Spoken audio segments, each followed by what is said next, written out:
Bank adalah sebuah tempat di mana uang disimpan dan dipinjamkan.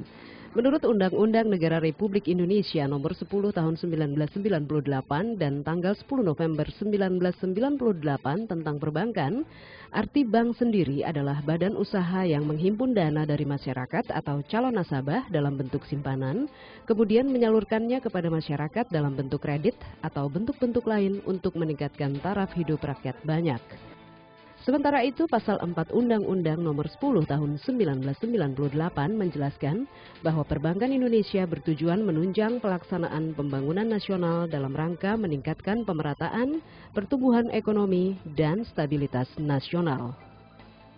Dalam sejarah perbankan Indonesia, tercatat beberapa skandal yang memengaruhi tingkat kepercayaan publik terhadap bank-bank tertentu. Kasus Bank Senturi yang hingga saat ini belum terungkap, pembobolan Citibank oleh Malindadi sebesar 17 miliar rupiah, dan yang terbaru kasus pembobolan deposito PT El Nusa di Bank Mega sebesar 111 miliar rupiah. Namun di sisi lain, meningkatnya kegiatan ekonomi Indonesia tahun 2010 pada kenyataannya ditopang oleh ketahanan dan kinerja sektor perbankan yang positif, yang tercermin dari terjaganya stabilitas. Indeks stabilitas keuangan mencapai 1,75 atau jauh lebih rendah dibandingkan pada saat krisis 2007-2008 sebesar 2,43. Meningkatnya kecenderungan globalisasi sektor finansial yang didukung oleh perkembangan teknologi juga menyebabkan sistem keuangan menjadi semakin terintegrasi tanpa jeda waktu dan batas wilayah. Selain itu, inovasi produk keuangan semakin dinamis dan beragam dengan kompleksitas yang semakin tinggi. Berdasarkan data statistik Bank Indonesia tahun 2010, 10 bank papan atas menguasai 63,5% pangsa pasar aset perbankan nasional dengan total aset mencapai 1,7 triliun rupiah. Posisi teratas 10 peringkat tersebut ditempati oleh Bank Mandiri, bank milik negara gabungan dari 4 bank dengan total aset 375 triliun rupiah.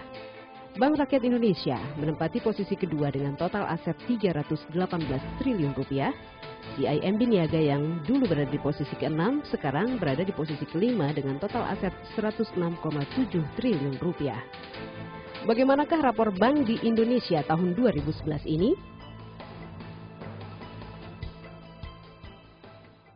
Oke pemirsa, dimanapun Anda berada, senang sekali bisa berjumpa kembali dengan Anda semua dalam program Dialog Development. Tema yang kami pilih pada saat ini adalah Rapor Perbankan Nasional. Tema ini dipilih karena bagaimanapun juga perbankan memiliki peran yang sangat besar dalam perekonomian nasional, termasuk perekonomian kita. Karena mustahil suatu perekonomian bisa berkembang tanpa sistem perbankan. Dan untuk itu di studio kami undang seorang yang memang sangat pakar di bidang itu, yaitu Eko B. Supriyanto, Direktur Biro Research Infobank yang baru saja merilis rating perbankan nasional. Nah, saya akan langsung aja ke beliau, Pak Eko. Bagaimana situasi perbankan kita pada saat ini, terutama bila dikaitkan dengan perekonomian nasional? Perbankan dikaitkan dengan perekonomian. Secara teori bahwa perbankan mendorong pertumbuhan ekonomi. Namun setelah krisis 10 tahun terakhir ini, peran perbankan terhadap mendorong pertumbuhan ekonomi relatif masih seperempatnya.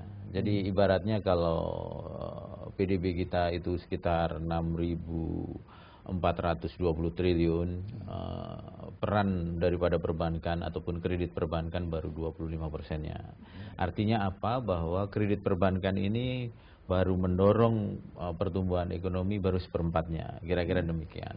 Nah, kalau sebelum krisis itu angkanya bisa sampai 70%, bahwa ekonomi benar-benar didorong industri perbankan. Nah, pertanyaannya berarti perbankan tidak ngasih kredit dong, gitu kan? Yeah. Nah, itu kan gitu.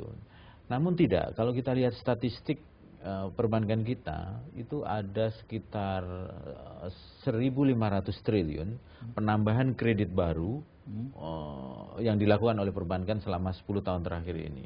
Nah, berarti apa yang salah di sini kan? Berarti kalau demikian kita dalamin lagi bahwa kredit perbankan itu ternyata peruntukannya tidak digunakan untuk yang mendorong pertumbuhan ekonomi yang lebih cepat. Terutama itu sektor produksi mungkin. sektor produksi, sektor investasi yang dilakukan oleh perbankan selama 10 tahun terakhir ini adalah kredit konsumsi, yaitu kredit yang hanya bisa mendorong pertumbuhan ekonomi yang tidak secepat pertumbuhan di bidang investasi itu sendiri. Ya, ini mungkin juga perbankan nasional ini belajar dari masa lalu, dari zaman Orba ya.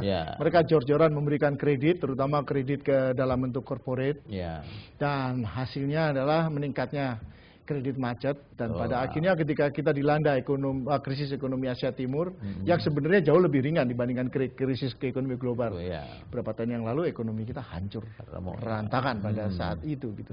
Tapi bagaimanapun juga kan juga tetap tidak sehat ya Pak Eko ya. Kalau kita terus-menerus kredit perbankan difokuskan ke sektor konsumsi. Ya, itu lama-kelamaan ini kita hanya menciptakan negara yang tidak bisa memproduksi apa-apa. Kita hanya sebagai negara konsumsi. Nah, kalau demikian halnya yang terjadi, berarti kita hanya bisa mengimpor. Nah, kalau kita hanya mengimpor, berarti daya serap tenaga kerja itu juga akan semakin turun. Kalau tenaga kerja semakin turun, maka daya beli juga akan rontok juga. Ini yang akibat jangka panjang. Tetapi sebagai pemula, sebagai dorongan, mungkin 10 tahun terakhir ini aja lah ya, nanti 10 tahun ke depan lagi kita juga harus mengarah ke investasi. Nah, sektor perbankan tidak bisa disalahkan sepenuhnya bahwa ini salah perbankan. Tetapi yang kita harus lihat adalah di sektor real. Karena perbankannya bukannya tidak mau kasih kredit, tapi perbankan itu kredit yang tidak diambil, undisbursed loan-nya itu 600 triliun. Berarti kredit itu tidak diserap oleh sektor real. Yang harus dibenahi adalah di sektor realnya. Karena kalau sektor real tidak dibenahi, akhirnya dana yang menganggur di perbankan nasional ini Indian lari ke luar negeri atau ke konsumsi. Ke konsumsi. Gitu, dan menurut Anda kehadiran bank-bank asing atau bank, terutama investasi asing di sektor perbankan ini bagaimana? Karena kan kita ketahui sangat besar kan, arus masuk modal asing ke perbankan nasional sekarang ini. Bahkan kita ketahui banyak sekali sudah bank-bank papan atas kita yang berubah kepemilikan dari nasional ke asing. Swasta asing lah gitu. Jadi swasta yang dimiliki asing dengan keleluasan sebagai bank swasta gitu kan. Itu porsinya itu adalah 50,06% market share dari bank-bank yang mengandung asingnya lah. Bank cabang asing, campuran bank swasta yang dimiliki asing, baik minoritas maupun mayoritas. Dari negeri Arab, dari negeri China, dari Singapura, Malaysia, Korea, Australia, dan ini sudah campur, marketnya itu 50,06 dan bisa bergerak, bisa 49 kadang-kadang 50. Nah, pada tahap awal ini adalah sangat bagus. Karena apa? Diharapkan pada saat itu bisa mendorong sektor real. Tetapi apa yang dilakukan oleh bank-bank asing ini itu juga terjun di sektor konsumsi. Karena apa? Karena pasarnya masih luas, tingkat keuntungannya sangat tebal, risikonya sangat bisa di-manage, dan akhirnya bank-bank ini rombongan masuk ke sini dengan harapan tingkat keuntungan juga sangat tinggi. Nah, apakah ini perlu dibatasin atau tidak? Nah, kita memang tidak bisa lepas dari perjanjian pasar bebas. Bahwa kalau ini dibatasin sampai seberapa besar? Apakah kita mengacu kepada 49%? Apakah kita akan tetap seperti sekarang 99%?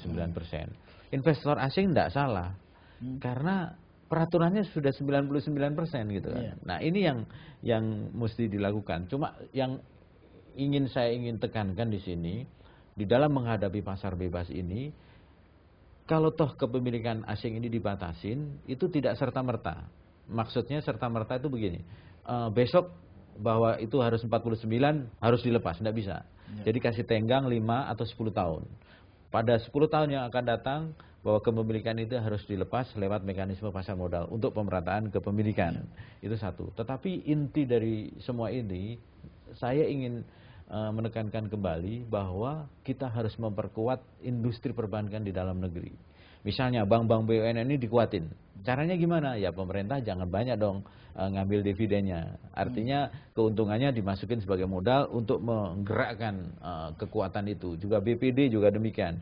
Yang kurang modal bisa pemerintah pusat bisa beli sehingga dia juga bergerak di development di daerah itu yang kami inginkan, bahwa memperkuat industri perbankan di dalam negeri.